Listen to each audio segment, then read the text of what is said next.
ചേച്ചി, നീ എവിടെയാ മോളെ? തൊട്ടടുത്ത് എത്തിന്ന് പറഞ്ഞിട്ട്? വരുന്ന വഴിക്ക് കാറ് കേടായി. PK സാറിന്റെ കാറിലാ ഇപ്പൊ ഞങ്ങൾ വന്നുകൊണ്ടിരിക്കുന്നത്. പിന്നെ പ്രദീപേട്ടനും കുടുംബവും വന്നിരുന്നു. ഭാഗ്യത്തിന് അവര് പെട്ടെന്ന് തന്നെ പോയി. നീ ഒന്ന് വേഗം വാ. ആ ശരി ചേച്ചി. വീട്ടില് കുഴപ്പമൊന്നുമില്ലല്ലോ? ഇല്ല.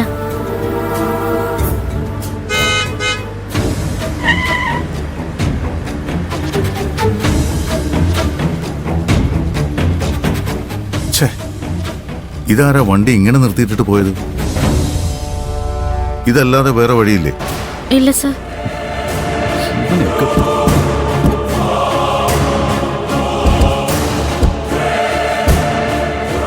ഹലോ ഹലോ, ഇത് ആരുടെ കാറാ? ഇങ്ങനെ വഴി തടഞ്ഞ് പാർക്ക് ചെയ്താ ബാക്കിയുള്ളവർ എങ്ങനെ പോവാനാ?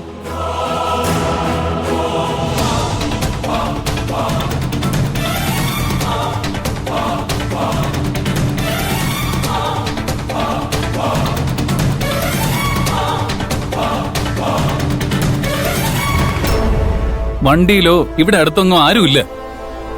ഇത് രുദ്രന്റെ വണ്ടിയായിരിക്കും. ഇത് രുദ്രന്റെ കാറല്ല, ഇത് സീതയുടെ കാറാ.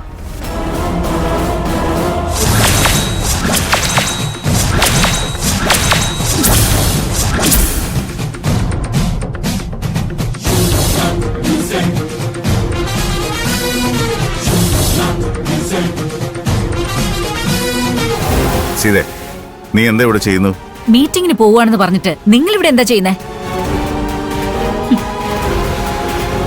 നീ എന്റെ കുടുംബത്തെ നിയന്ത്രിക്കാൻ കച്ച കിട്ടി ഇറങ്ങിയിരിക്കുകയാണല്ലേ? എനിക്ക് തെറ്റായ ഒരു ഉദ്ദേശവുമില്ല. കൈലാഷും പാറുവും തമ്മിലുള്ള പ്രശ്നം തീർക്കാൻ ആദ്യം ഞാൻ നിങ്ങളെയാണ് വന്ന് കണ്ടത്.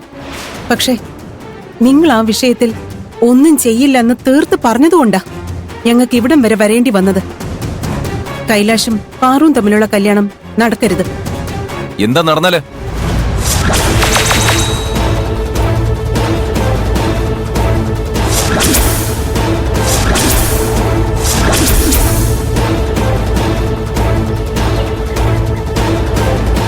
നമ്മൾ നാട്ടിലേക്ക് വരുന്ന കാര്യം കൈലാഷ് സാറും സീതാ മാഡം എങ്ങനെയാ അറിഞ്ഞത്?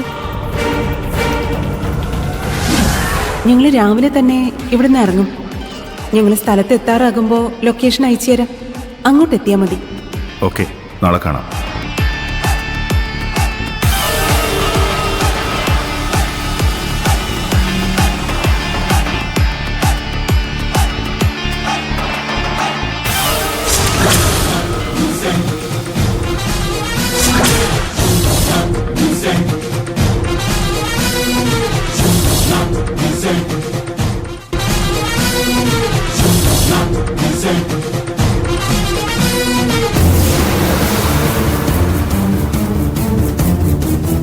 എടാ മോനെ, നിന്റെ ഡാഡി നാളെ എങ്ങോട്ടാ പോകുന്നതെന്ന് അറിയാമോ?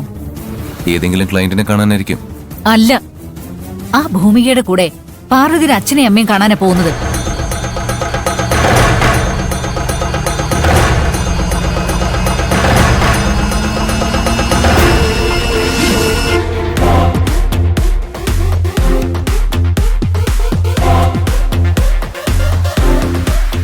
നിങ്ങൾക്കെന്താ എന്നോട് ഇത്ര ദേഷ്യം?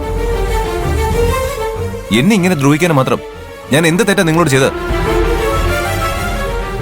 ആദ്യം എന്നോട് പാർവതിയെ മറക്കാൻ പറഞ്ഞു.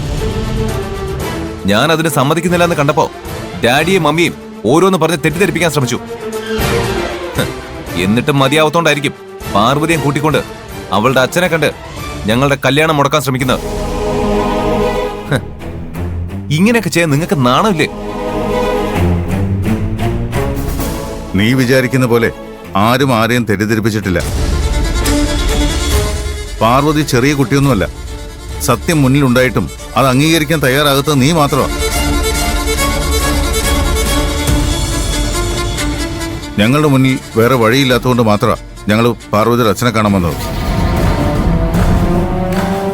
നീ കണ്ടോ? ചോദ്യം ഇവരോട് ചോദിച്ചാൽ ഉത്തരം നിന്റെ ഡാഡിയെ തരുന്നത്. നിന്റെ ഡാഡി അത്രമാത്രം ഈ സ്ത്രീയെ വിശ്വസിക്കുന്നുണ്ട്.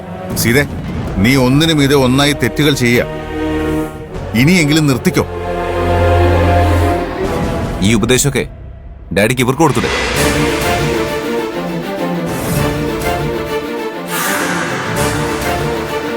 ഇവരുടെ കാര്യം എനിക്ക് മനസ്സിലാക്കാം. പക്ഷേ എന്നെ ഇത്രയും മനസ്സിലാക്കിയ നീയും ഈ നാടകത്തിന് കൂട്ടുകാണോ? സർ, ഞാൻ പറയുന്നത് സാറൊന്ന് ക്ഷമയോടെ കേൾക്കണം. പ്രിയ, എനിക്കൊരു ഡൗട്ടുണ്ട്. അത് നീ ആദ്യം ക്ലിയർ ചെയ്യണം.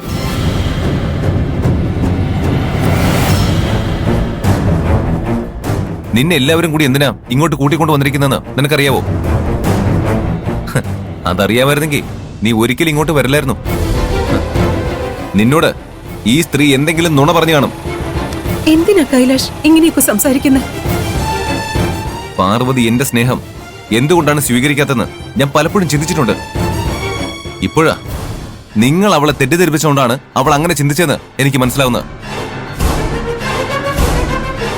കൈലാഷ്, നീ ഇപ്പൊ ഭ്രാന്തന്മാരെ പോലെയാണ് സംസാരിക്കുന്നത്. ശരിയാ, ഇവരെല്ലാരും കൂടി എന്നെ പറ്റിച്ച് എന്നെ ഭ്രാന്ത് പിടിപ്പിച്ചോണ്ടിരിക്കുക.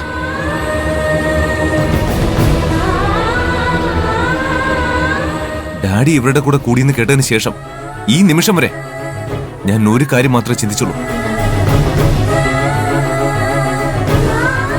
എല്ലാവരും എന്നോട് എന്തുകൊണ്ട് എങ്ങനെ പെരുമാറുന്നത്? എന്നെ ചതച്ചിട്ട് നിങ്ങൾ എല്ലാവരും എന്താ നേടുന്നത്?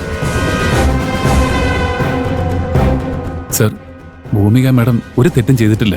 പ്രിയ, നീ നല്ലവനാണെന്ന് എനിക്കറിയാം. പക്ഷേ ഇവിടെ നടക്കുന്നതിനെ കുറിച്ച് നിനക്കൊന്നും അറിയില്ല. ഇവരെല്ലാം എന്നോട് എന്താ പറഞ്ഞതെന്ന് നിനക്കറിയോ? നീയും പാർവതിയും തമ്മില് ഇഷ്ടത്തിലാണെന്ന്. എങ്ങനെയുണ്ട് ഇപ്പോ? ഇവരെത്രമാത്രം ചീപ്പാണെന്ന് നിനക്ക് മനസ്സിലായോ? കൈലാഷ്, നീ ദേഷ്യത്തിൽ വായിൽ തോന്നിയൊക്കെ വിളിച്ചു പറയരുത്. ഭൂമിക്ക് ഇതെല്ലാം ചെയ്ത് നിന്റെ നന്മയ്ക്ക് വേണ്ടി മാത്രം. ഇവരോ? ഇതുവരെ ഞാൻ കണ്ടതിൽ വെച്ച് ഏറ്റവും നാണം കെട്ട സ്ത്രീയായത്.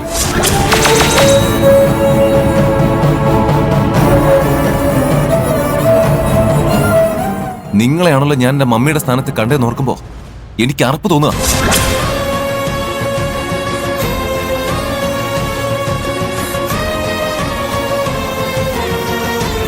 നിങ്ങളൊരു സ്ത്രീയാണോ? മതി, നിർത്ത. മാഡത്തിനെ കുറിച്ച് ഇങ്ങനെയൊക്കെ സംസാരിക്കാൻ സാറിന് എങ്ങനെ സാധിക്കുന്നത്? പിന്നെ പാർവതിയും പ്രിയനും തമ്മിൽ ഇഷ്ടത്തിലാണെന്ന് നുണ പറഞ്ഞ് നടക്കുന്ന ഇവരോട് ഞാൻ ബഹുമാനത്തോടെ സംസാരിക്കണോ? അവര് പറഞ്ഞ നുണയല്ല.